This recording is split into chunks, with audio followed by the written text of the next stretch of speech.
Assalamualaikum warahmatullahi wabarakatuh. Di sini kami akan mempresentasikan tentang PSAK 201 tentang penyajian laporan keuangan. Sebelum itu, kita harus mengetahui apa itu tujuan laporan keuangan. Tujuannya yaitu untuk memberikan informasi mengenai posisi keuangan, kinerja keuangan, arus kas yang dibuat untuk mengambil keputusan ekonomi suatu perusahaan. Laporan keuangan yang lengkap itu isinya apa aja? Yang pertama ada laporan posisi keuangan, laporan laba rugi dan penghasilan komprehensif lain, laporan perubahan ekuitas, laporan arus kas, dan juga catatan atas laporan keuangan. Selanjutnya, yaitu penyajian secara wajar dan kepatuhan terhadap SAK. Dalam penyusunan laporan keuangan, manajemen harus membuat penilaian terhadap kemampuan entitas atau perusahaan dalam mempertahankan kelangsungan usahanya. Apabila suatu perusahaan dianggap manajemen dan dinilai manajemen tidak mampu, maka bisa terlihat dalam laporan keuangan tersebut. Lalu penyajian dan klasifikasi dalam harus konsisten, kecuali nantinya ada perubahan yang disyaratkan oleh suatu PSAK tertentu. Jadi laporan keuangan itu harus berpedoman dan konsisten. Apabila akan adanya perubahan harus didukung oleh PSAK tertentu. Selanjutnya itu mengenai informasi komparatif. Artinya, di dalam setiap penyusunan laporan keuangan itu harus menyajikan dengan informasi saldo-saldo tahun sebelumnya. Contohnya itu ketika kita menyajikan laporan keuangan di tahun 2020, maka kita sandingkan dengan tahun 2019. Yang mana agar ketika pembaca laporan keuangan saat membaca salah satu laporan keuangan dapat melihat kondisi keuangan suatu perusahaan. Selanjutnya yaitu perubahan kebijakan akuntansi penyajian kembali retrospektif atau reklasifikasi, yang mana entitas menyajikan laporan posisi keuangan ketiga pada posisi awal periode terdekat sebelumnya sebagai tambahan laporan keuangan komparatif minimum, yang mana dengan arti contohnya itu kayak kalau kita menyajikan laporan keuangan itu jadinya ada 3 laporan keuangan yang terdiri dari misalnya kita menyajikan laporan keuangan di tahun 2020, maka kita sandingkan dengan laporan keuangan Desember tahun 2019 dan laporan keuangan awal atau Januari tahun 2019. Terus selanjutnya itu entitas menerapkan kebijakan akuntansi secara retrospektif, yang lawannya adalah prospektif. Terus selanjutnya entitas menyajikan 3 laporan posisi keuangan yang terdiri dari akhir periode berjalan, akhir periode sebelumnya, awal periode, yang mana akhir periode berjalan itu misalnya tahun 2000 laporan keuangan tahun 2020 Desember, terus akhir periode sebelumnya itu di tahun 2019 Desember, terus di awal periodenya itu Januari tahun 2019. Selanjutnya laporan posisi keuangan, yang mana informasi minimal disajikan dalam laporan keuangan dapat ditambahkan jika penambah tersebut relevan. Relevan ini maksudnya itu tidak ada pengaturan secara baku gitu. Terus penyajian dalam hal sendiri atau dalam notes tergantung dari materialitas informasi tersebut. Selanjutnya, penyajian aset lancar dan tidak lancar dan liabilitas jangka pendek dan juga liabilitas jangka panjang sebagai klasifikasi yang terpisah, kecuali penyajian berdasarkan likuiditas memberikan informasi yang lebih relevan dan dapat diandalkan, maka digunakan urutan likuiditasnya. Terus pembedaan lancar dan tidak lancar itu berdasarkan realisasi atau penggunaan asetnya. Penjelasan kewajiban likuiditas dalam jangka waktu 1 tahun. Demikian materi dari saya. Selanjutnya akan disampaikan oleh teman saya. Struktur dan laporan keuangan. Yang pertama, pengungkapan arti luas yaitu penyajian dalam laporan keuangan atau pengungkapan dalam catatan atas laporan keuangan. Yang kedua, identifikasi laporan keuangan entitas, mengidentifikasikan laporan keuangan secara jelas dan membedakan dari informasi lain dalam dokumen publikasi yang sama.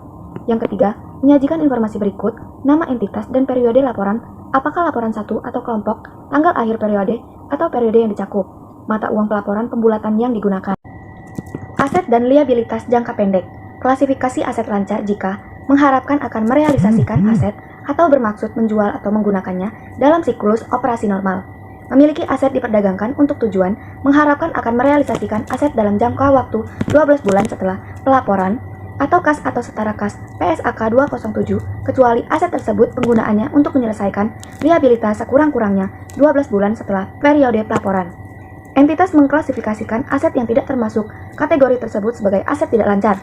Klasifikasi liabilitas jangka pendek jika memperkirakan akan menyelesaikan liabilitas tersebut dalam siklus operasi. Normalnya, memiliki liabilitas tersebut untuk tujuan diperdagangkan. Liabilitas tersebut jatuh tempo untuk diselesaikan dalam jangka waktu 12 bulan setelah periode pelaporan atau tidak memiliki hak tanpa syarat untuk menunda penyelesaian liabilitas selama sekurangnya 12 bulan setelah periode pelaporan. Entitas mengklasifikasikan liabilitas yang tidak termasuk kategori tersebut sebagai liabilitas jangka panjang. Laporan posisi keuangan PSAK 201, aset lancar, liabilitas jangka pendek, aset tidak lancar, liabilitas jangka panjang, ekuitas hak non-pengendali, ekuitas yang dapat didistribusikan ke pemilik entitas induk. Minimum line item laporan laba rugi komprehensif. Laporan laba rugi komprehensif biasanya mencakup unsur-unsur berikut sebagai item minimum. 1. Pendapatan usaha, revenue, total pendapatan yang diperoleh dari kegiatan usaha utama perusahaan. 2. Harga pokok penjualan atau HPP, atau beban pokok pendapatan biaya yang dikeluarkan untuk memproduksi barang atau jasa yang dijual. 3. Laba kotor. 4. Beban usaha. 5. Laba rugi. 6. Pendapatan beban lain-lain. 7. Laba sebelum pajak atau income before tax. 8. Pajak penghasilan income tax. 9. Laba bersih net income. 10. Penghasilan komprehensif lain. 11. Total laba komprehensif. Penghasilan komprehensif lain. Penghasilan komprehensif lain, another comprehensive income, adalah pos pendapatan pengeluaran, keuntungan, atau kerugian yang belum direalisasikan dan tidak dimasukkan dalam perhitungan laba bersih tetapi mempengaruhi ekuitas. Klasifikasi beban, sifat, dan fungsi. Dalam penyajian laporan keuangan, beban dapat diklasifikasikan berdasarkan sifat atau fungsi. 1. Klarifikasi berdasarkan sifat. Beban diklasifikasi berdasarkan jenis tanpa memperhatikan fungsi beban dalam aktivitas perusahaan. 2. Klasifikasi berdasarkan fungsi. Beban diklasifikasikan menurut fungsinya dalam operasi perusahaan seperti beban yang terkait dengan produksi, penjualan, atau administrasi. Klasifikasi beban dalam laporan laba rugi komprehensif dibagi menjadi dua berdasarkan sifat dan fungsi. Berdasarkan sifat, beban dikelompokkan berdasarkan karakteristik alamiah, seperti beban gaji, bahan baku, atau depresiasi tanpa memperhatikan fungsi dalam operasi perusahaan. Berdasarkan fungsi, beban dikategorikan sesuai aktivitas operasional, seperti beban pokok penjualan, beban administrasi, atau beban penjualan. Klasifikasi ini membantu pengguna laporan memahami bagaimana biaya dialokasikan dalam kegiatan bisnis. Fungsi utama laporan laba rugi komprehensif adalah memberikan gambaran kinerja keuangan perusahaan dengan menunjukkan pendapatan, beban, laba rugi, serta unsur-unsur lain yang mempengaruhi ekuitas. Laporan perubahan ekuitas adalah salah satu komponen penting dalam laporan keuangan yang menunjukkan perubahan modal atau ekuitas suatu perusahaan selama periode tertentu. Laporan ini mencatat penambahan dan pengurangan ekuitas seperti laba rugi, dividen yang dibagikan, investasi pemilik, dan penyesuaian lain, seperti koreksi kesalahan atau perubahan kebijakan akuntansi. Dalam catatan atas laporan keuangan, informasi yang lebih rinci terkait laporan perubahan ekuitas dijelaskan seperti penjelasan mengenai komponen modal, alasan perubahan ekuitas, serta kebijakan akuntansi yang digunakan. Ini memberikan transparansi dan membantu pemangku kepentingan memahami pergerakan ekuitas perusahaan secara lebih mendalam. Laporan arus kas adalah laporan keuangan yang menunjukkan aliran masuk dan keluar kas perusahaan selama periode tertentu. Laporan ini terbagi menjadi 3 aktivitas utama, yaitu arus kas operasi, itu berkaitan dengan kegiatan operasional sehari-hari. Yang kedua ada arus kas investasi, terkait pembelian atau penjualan aset jangka panjang, dan arus kas pendanaan, ini berhubungan dengan penerimaan atau pembayaran dari aktivitas pendanaan, seperti penerbitan saham atau pembayaran utang. Nah, di laporan arus kas membantu pemangku kepentingan memahami kemampuan perusahaan dalam menghasilkan kas dan memenuhi kewajiban keuangan, serta digunakan untuk menilai likuiditas, solvabilitas, dan fleksibilitas keuangan perusahaan. Laporan arus kas. Informasi arus kas memberikan dasar bagi pengguna laporan keuangan untuk menilai kemampuan entitas dalam menghasilkan kas dan setara kas dan kebutuhan entitas dalam menggunakan arus kas tersebut. Kemudian ada PSAK 207. Laporan arus kas mengatur persyaratan penyajian dan mengungkapkan informasi arus kas. Kemudian ada catatan atas laporan keuangan. Yang pertama, catatan atas laporan keuangan. Yang kedua, menyajikan informasi dasar penyusunan laporan keuangan dan kebijakan akuntansi dasar pengukuran, kebijakan yang relevan, asumsi dalam estimasi. Kemudian yang ketiga yaitu mengungkapkan informasi yang disyaratkan SAL yang tidak disajikan di bagian manapun dalam laporan keuangan. Kemudian yang keempat yaitu memberikan informasi yang tidak disajikan di bagian manapun dalam laporan keuangan, tetapi informasi tersebut relevan untuk memahami laporan keuangan atau pengelolaan modal. Kemudian yaitu ada sepanjang praktis penyajian catatan laporan keuangan dilakukan secara sistematis. Dan yang terakhir yaitu membuat referensi silang atas setiap pos untuk informasi yang berhubungan dalam catatan atas laporan keuangan. Selanjutnya ada catatan atas laporan keuangan. Yang pertama, modal. Entitas mengungkapkan informasi yang memungkinkan ke pengguna laporan keuangan untuk mengevaluasi tujuan, kebijakan, dan proses entitas dalam mengelola modal. Selanjutnya ada informasi kualitatif. Kemudian yang ketiga ada pemenuhan persyaratan modal. Dan yang terakhir ada instrumen keuangan yang memiliki fitur opsi jual dan diklasifikasikan sebagai instrumen ekuitas. Data kuantitatif diklasifikasikan sebagai ekuitas, tujuan, kebijakan, proses arus kas keluar, dan bagaimana penentuannya. Amandemen PSAK 201 2020. Pertama, amandemen PSAK 201 yaitu penyajian laporan keuangan tentang klasifikasi liabilitas sebagai jangka pendek atau jangka panjang efektif 1 Januari 2023. Kedua, mengklarifikasi salah satu kriteria dalam mengklasifikasikan liabilitas sebagai jangka panjang, yaitu mensyaratkan entitas memiliki hak untuk menangguhkan penyelesaian liabilitas setidaknya selama 12 bulan setelah periode pelaporan. Ketiga, menetapkan bahwa hak entitas untuk menangguhkan penyelesaian liabilitas harus ada pada akhir periode pelaporan. Keempat, mengklarifikasi bahwa klasifikasi tidak terpengaruh oleh niat atau harapan manajemen tentang apakah entitas akan menggunakan haknya untuk menangguhkan penyelesaian liabilitas. Kelima, mengklarifikasi bagaimana kondisi pinjaman mempengaruhi klasifikasi. Dan terakhir, memperjelas persyaratan untuk entitas mengklasifikasikan liabilitas berdasarkan pada kemampuan untuk menyelesaikan liabilitas dengan menerbitkan instrumen ekuitas sendiri. Berikut contoh laporan laba rugi dan penghasilan komprehensif lain konsolidasian PT Astra Internasional untuk tahun yang berakhir pada tanggal 31 Desember 2020 dan 2019.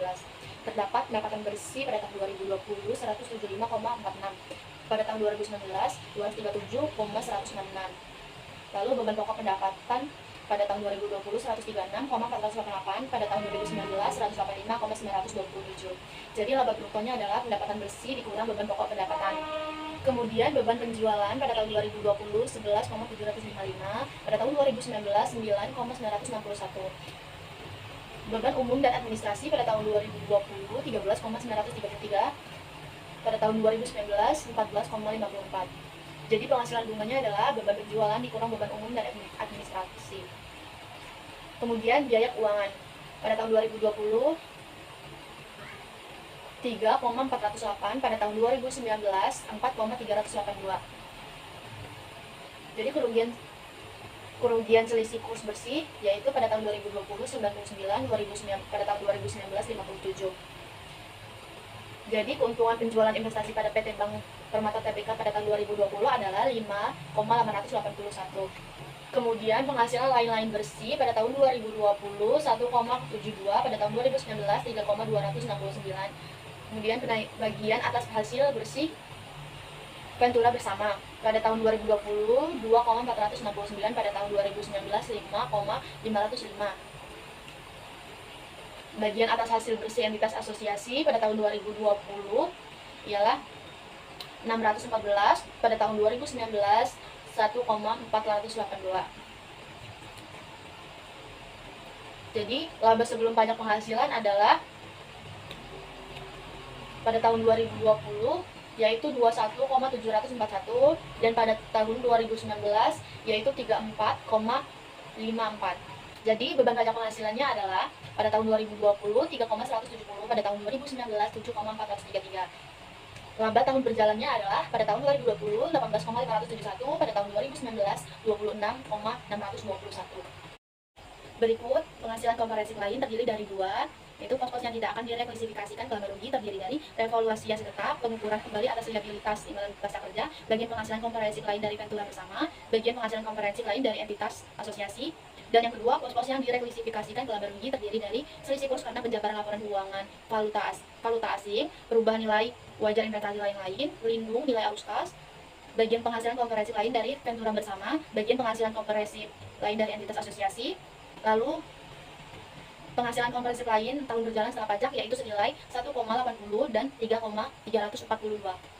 Kemudian ada laba tahun berjalan ditambah penghasilan komprehensif lain. Jadi jumlah penghasilan komprehensif tahun berjalan pada tahun 2020 senilai 17,491, pada tahun 2019 23,279. Kemudian laba yang didistribusikan kepada pemilik entitas induk pada tahun 2020 16,164, pada tahun 2019 21,707. Lalu kepentingan non pengendali pada tahun 2020 2,407, pada tahun 2019 4,914. Jadi total pada tahun 2020 ialah 18,571, pada tahun 2019 26,621. Kemudian penghasilan komprehensif yang didistribusikan kepada pemilik entitas induk pada tahun 2020 15,222, pada tahun 2019 19,464. Lalu kepentingan non pengendali pada tahun 2020 2,269, pada tahun 2019 3,815. Jadi totalnya pada tahun 2020 ialah 17,491, pada tahun 2019 23,279. Jadi laba per sahamnya pada tahun 2020 ialah 399 dan pada tahun 2019 yaitu 536. Sekian dari penjelasan saya dan teman-teman saya. Mohon maaf bila ada kesalahan. Saya akhiri. Wassalamualaikum warahmatullahi wabarakatuh. Terima kasih.